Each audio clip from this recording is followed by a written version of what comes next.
I think that we can all agree that there's a coming energy crisis in the US, okay, worldwide. Trump is now talking about it in his campaign speeches. I'm guessing that's because of an influence from Elon.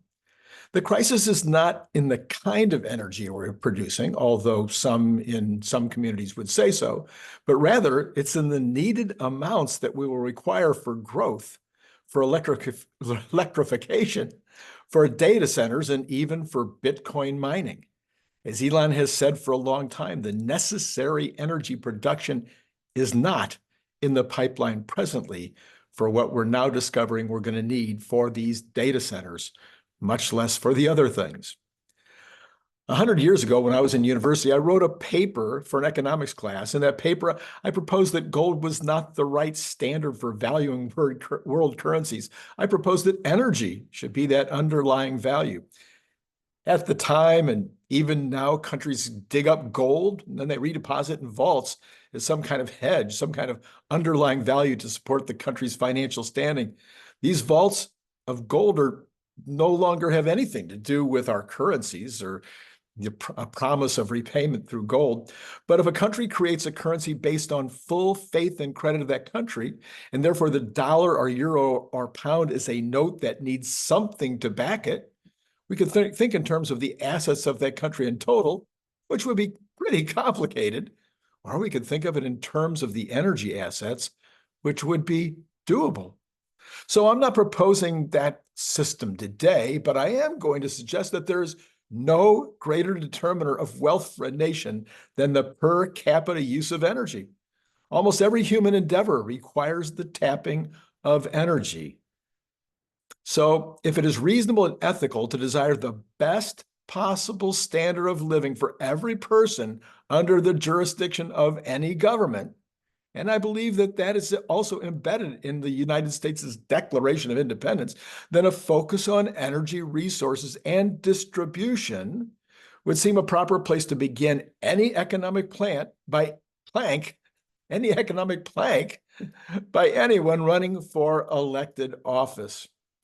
Elon Musk, in combination with Tony Seba, have what I believe is the most impressive approach to energy of anybody who has thought about it in a long-term fashion. Not what are we going to do next year, not what we're going to do in 5 years. No, what we're going to do in 40 years. Unless and until we are able to create a fusion system, it seems apparent that solar, battery, combined with existing renewable methods such as hydro and geothermal is the best solution by far. Now, you'll notice I said solar/battery, not solar, wind, and battery, as you've heard me say a million times, because I think long-term, wind is not a great solution. Solar is the best solution by far. Wind and nuclear are excellent, and nuclear might be the best solution for backup to the solar when hydro or other similar kinds of renewables that are running 24 hours a day and 7 days a week and 365 days a year, when those aren't available.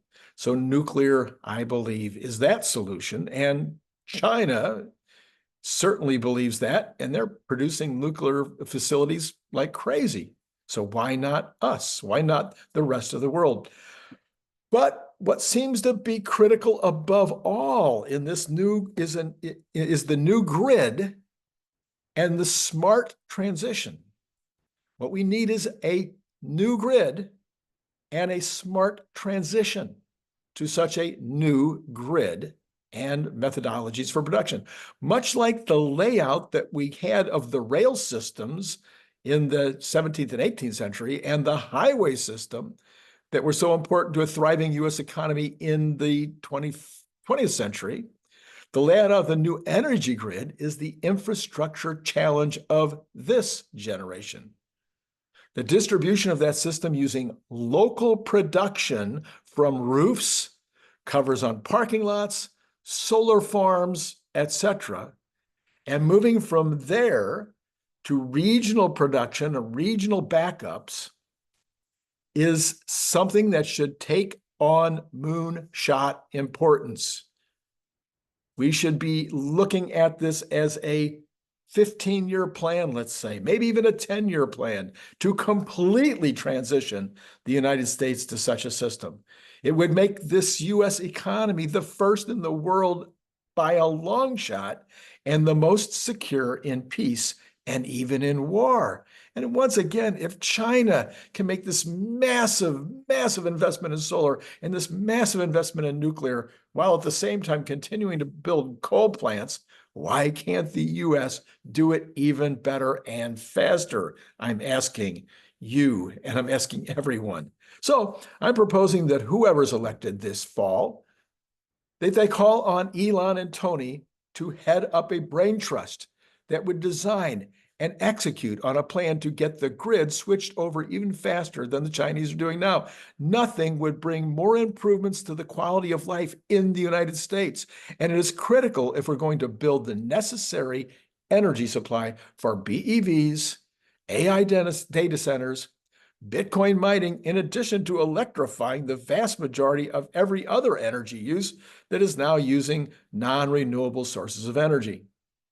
I'm asking those of you who follow me on this channel to use whatever influence you might have to move this idea up channel.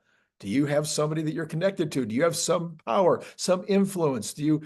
Or do you just have a social media channel like where you can talk about this, where you can repost this particular video? I'm going to put this up as a text also, and maybe you can repost that. Maybe you can send it along to somebody you know. Maybe you can let somebody know about it. I think the most likely answer is for Elon Musk and Donald Trump to make this decision now, as soon as possible, and for both to start talking about it as a major plank in the current election cycle. I think it would be something that would excite people, like the moonshot. It would excite people about the potential future that we would have as we provide the necessary energy for the poorest of the poor to become much more wealthy than they are today. This would also almost certainly necessitate an answer from the Democrats if the Republicans are talking about it, and then we would be on our way.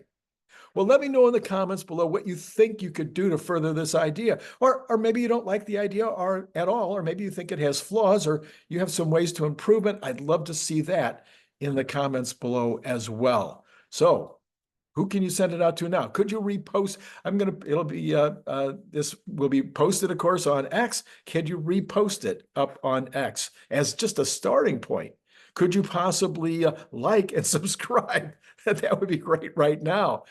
And maybe make comments below, which will generate more and more enthusiasm about this particular video.